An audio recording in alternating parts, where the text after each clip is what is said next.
மக்கள் சோம்பேறிகள், மக்கள் உழைக்க தெரியாதவர்கள், மக்கள் பொறுப்பற்றவர்கள்னு சொல்லக்கூடிய நிறைய பேருக்கு இந்த கேள்வியை நான் வைக்கிறேன். இப்போது ஒரு காலை உணவு, மாலை உணவு, இரவு உணவு அடிப்படை, தங்குவதற்கு இடம் அடிப்படை, அதுக்கப்புறம் நீர் அடிப்படை. இதில் எல்லாமே இங்கே தட்டுப்பாடு. உணவு சரியான ஊட்டச்சத்து கிடையாது. இருப்பிடம் நிறைய பேர்களுக்கு இருப்பிடத்தில் கரண்ட் வசதி இல்லாமல் இருக்குது, நீர் வசதி இல்லாமல் இருக்குது.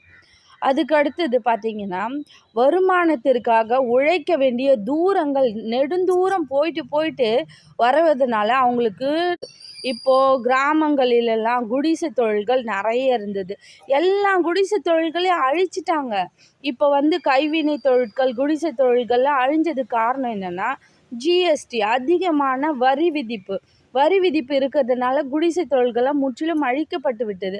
அப்போது நெருங்கிய பகுதியில் இருக்கக்கூடிய சின்ன சின்ன தொழிற்சாலைகள் அழிக்கப்பட்டதுனால எல்லாம் நகர்ப்புறங்களை நோக்கி போகிறாங்க.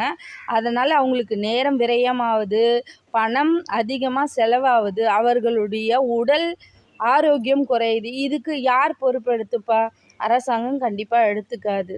மக்கள் ஒரு இளிச்சவாயாகவும் அதே நேரத்தில் தங்களுடைய நிலைமையை நொந்துக்கிறவங்களாக தான் இருக்காங்க.